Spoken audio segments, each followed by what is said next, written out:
Selamat datang ke KWK Accounting. Saya Kalai. Dalam video konsep dan aplikasi kali ini, saya ingin menerangkan satu konsep yang asas dalam proses merekod urus niaga, perniagaan, iaitu jadual persamaan perakaunan. Dalam video sebelum ini, saya telah menerangkan logik persamaan perakaunan.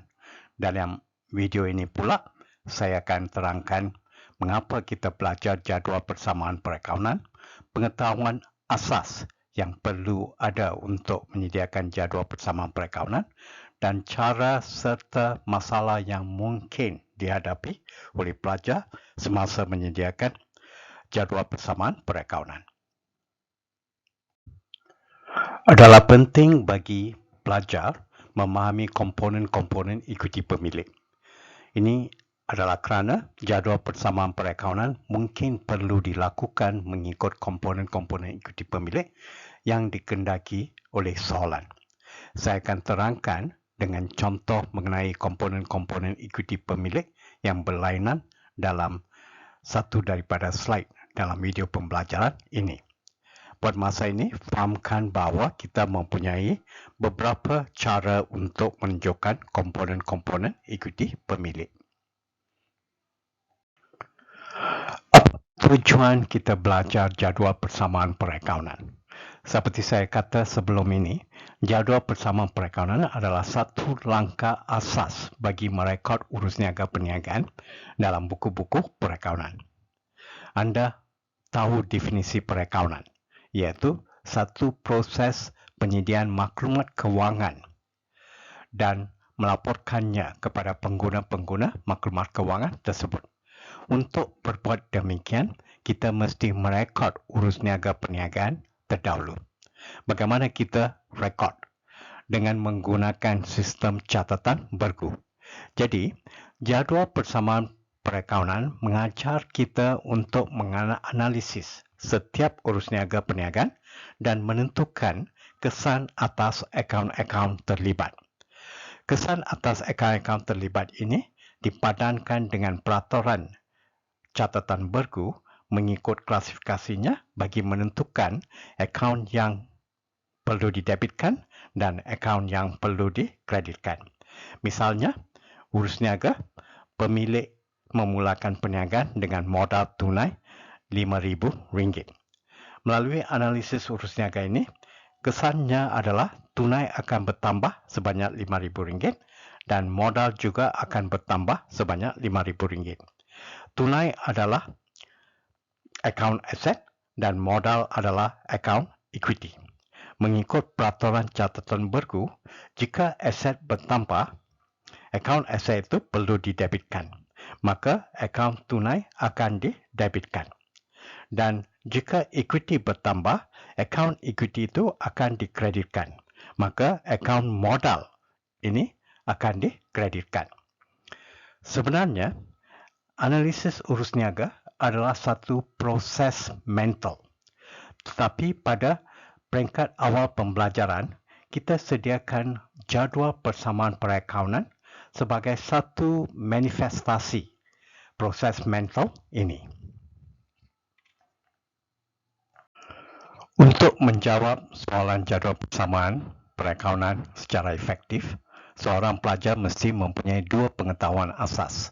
Pertama, seorang pelajar mesti tahu mengenai nama-nama akaun serta klasifikasinya. Ada pelajar untuk akaun bank, dia kata akaun cek. Akaun inventory, dia kata akaun barang niaga. Ada yang guna akaun meja, almari dan sebagainya. Tidak tahu bahawa semua ini dikelaskan di bawah akaun pelabur. Ada pelajar yang tidak tahu apa yang dimaksudkan dengan akaun belum terima dan akaun belum bayar. Pastikan anda tahu semua akaun-akaun dan klasifikasinya terdahulu. Kedua, keupayaan untuk mengesan kesan atas akaun-akaun yang terlibat. Untuk ini, anda mesti faham berkaitan dengan jenis urus niaga. Urus niaga ini boleh dibagikan kepada urus niaga tunai atau urus niaga kredit. Kalau urus niaga tunai, ia akan melibatkan akaun tunai ataupun akaun bank dengan satu lagi akaun lain. Kalau urus niaga kredit, ia akan melibatkan akaun belum terima atau akaun belum bayar dengan akaun aset seperti inventory ataupun aset-aset lain dan modal untuk bahagian keuntungan jika ada. Kadang-kala soalan juga akan memberi peristiwa, iaitu berkaitan dengan pelarasan ataupun pembetulan kesilapan.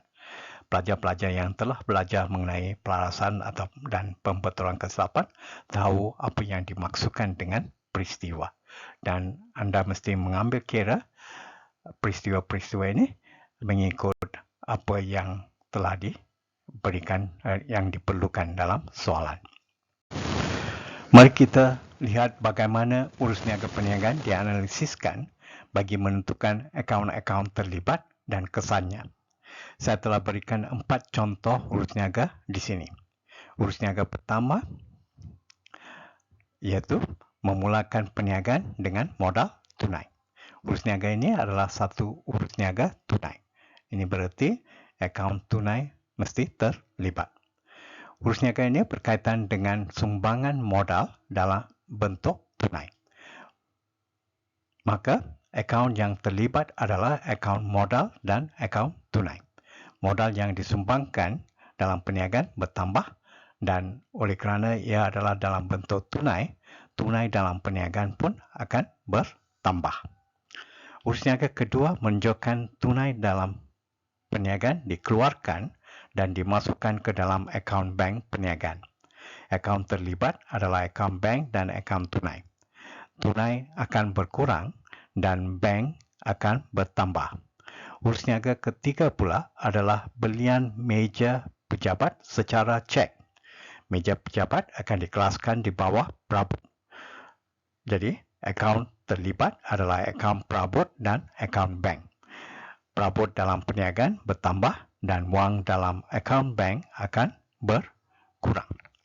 Urus niaga yang keempat adalah satu urus niaga kredit. Belian barang niaga secara kredit. Jadi, akaun terlibat adalah akaun inventory yang merujuk kepada barang niaga dan akaun belum bayar. Inventory akan bertambah dan akaun belum bayar, iaitu hutang perniagaan, pun akan bertambah. Sekarang mari kita lihat kepada langkah-langkah penyediaan jadual persamaan perakaunan. Kita akan sediakan dalam format mendatar, iaitu akaun-akaun yang terlibat disenaraikan mengikut lajur dan urus niaga pula disenaraikan mengikut baris. Contoh penyediaan diberikan di slide berikutnya. Langkah pertama penyediaan jadual bersama perakaunan adalah untuk merekodkan baki awal jika ada. Bagi sebuah perniagaan yang baru dimulakan, tiada baki awal. Kadang-kala baki awal modal tidak diberikan. Anda perlu carikan jumlah aset tolak jumlah liability. Rekodkan baki awal modal yang telah dicarikan di lajur akaun modal di bawah ekuiti pemilik. Langkah kedua, Anda perlu analisiskan urus niaga dan tentukan akaun-akaun yang terlibat serta kesannya, seperti yang diterangkan dalam slide sebelum ini. Rekodkan kesan urus niaga dalam lajur-lajur akaun yang terlibat. Sebelum anda beralih kepada urus niaga yang berikutnya, pastikan ketepatan merekod kesan urus niaga tersebut. Bagaimana anda pastikan ketepatan merekod kesan urus niaga? Jika kesan hanya melibatkan akaun-akaun aset sahaja, kesan akhir mestilah sifar. Jika ia melibatkan akaun-akaun liability dan ekuiti pemilik sahaja, kesan akhir mestilah sifar juga. Jika ia melibatkan akaun aset dan akaun liability atau ekuiti pemilik, kesan akhirnya adalah bertambah atau berkurang dengan amount yang sama. Langkah ketiga adalah mengirakan baki akhir dengan menjumlahkan setiap lajur akaun. Pastikan jumlah baki akhir aset adalah sama dengan jumlah baki akhir liability dan ekuiti pemilik. Slide ini menunjukkan satu contoh penyediaan jadual persamaan perakaunan. Langkah pertama, merekodkan baki awal mengikut lajur akaun. Dalam contoh ini, baki awal modal perlu dicarikan. Langkah kedua, merekod kesan urus niaga atas akaun-akaun terlibat. Semak kesan akhir setiap urus niaga. Misalnya, urus niaga Januari 12 melibatkan akaun-akaun aset dan akaun equity pemilik. Urus niaga ini menunjukkan bahawa inventory berkurang sebanyak RM2,000 dan akaun bank bertambah sebanyak RM2,800. Maka kesan akhir atas aset adalah bertambah sebanyak RM800, iaitu RM2,800 tolak RM2,000. Amount ini sama dengan kesan akhir di sebelah liability dan equity, iaitu equity bertambah sebanyak RM800 juga. Semak kesan setiap urus niaga. Ini akan memastikan baki akhir anda menepati persamaan perakaunan. Langkah ketiga, kirakan baki akhir setiap lajur akaun dan semak adakah jumlah aset sama dengan jumlah liability dan equity pemilik. Pause slide ini dan fahamkan cara penyediaan jadual persamaan perakaunan. Pada peringkat tingkatan 4, soalan persamaan perakaunan akan diuji kerap kali. Kadangkala soalan akan menyuruh anda menyediakan penyata kedudukan kewangan pada akhir tempoh urus niaga yang diberikan. Sediakan dalam bentuk T dengan baki-baki akhir yang dikirakan dalam jadual persamaan perakaunan. Lihat contoh yang diberikan dalam slide ini. Anda perlu sediakan dalam bentuk penyata jika soalan memerlukan dalam bentuk penyata. Jika baki akhir dalam jadual persamaan perakaunan menepati persamaan perakaunan, iaitu aset sama dengan liability campur equity pemilik, maka penyata kedudukan kewangan anda pun mesti imbang. Di sini saya tunjukkan beberapa contoh urus niaga yang direkodkan dalam jadual-jadual persamaan perakaunan yang memperluaskan equity pemilik. Jadual pertama mempunyai akaun modal sahaja sebagai komponen equity pemilik. Jadual kedua mempunyai akaun modal dan untung bersih sebagai komponen equity pemilik. Jika rugi bersih, anda akan tunjukkannya sebagai satu amount negatif di lajur untung bersih. Sama seperti bank.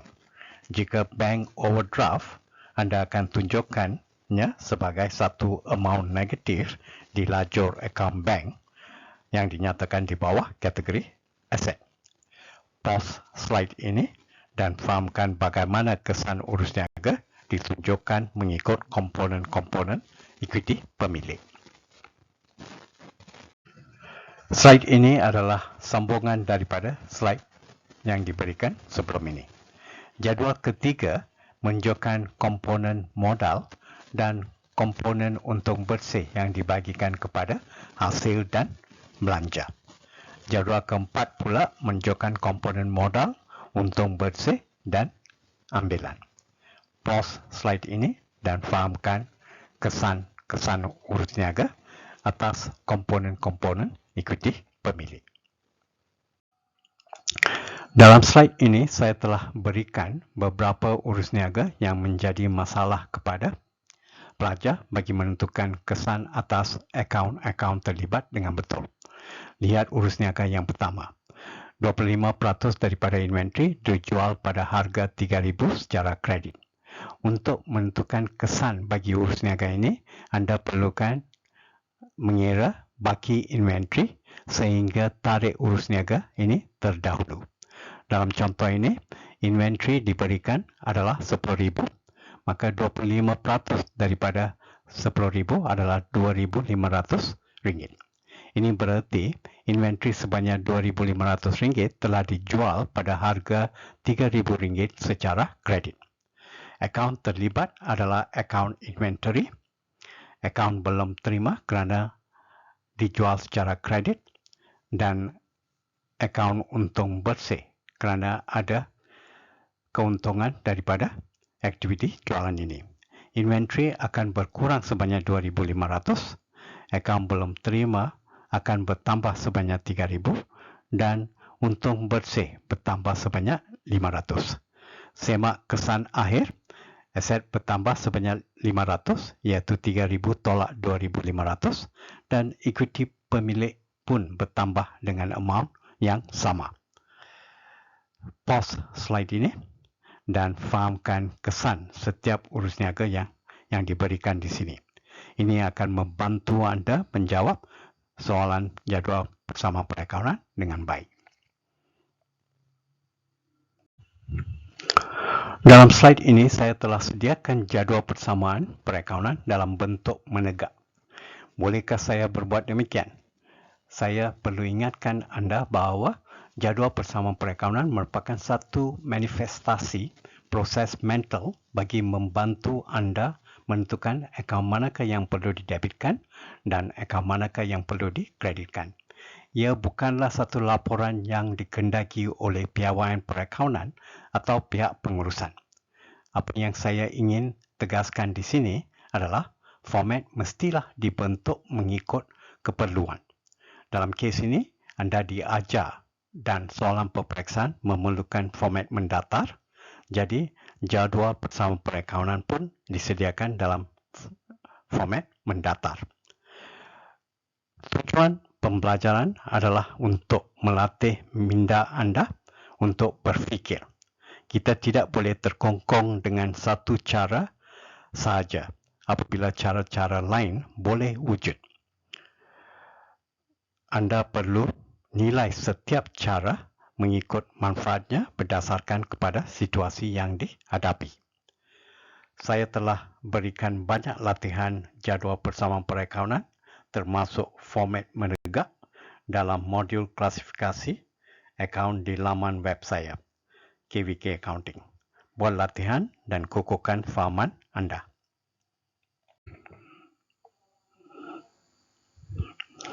Ini adalah slide promosi saya. Langgan bundle SPM Form 5 RM20 sahaja untuk akses sehingga 31 Mac 2024 iaitu sampai tamat peperiksaan SPM 2023. Gunakan sepenuhnya bagi meningkatkan tahap kefahaman anda, pemikiran analitikal anda serta menjaminkan pencapaian yang baik dalam peperiksaan SPM. Semoga anda berjaya. Terima kasih.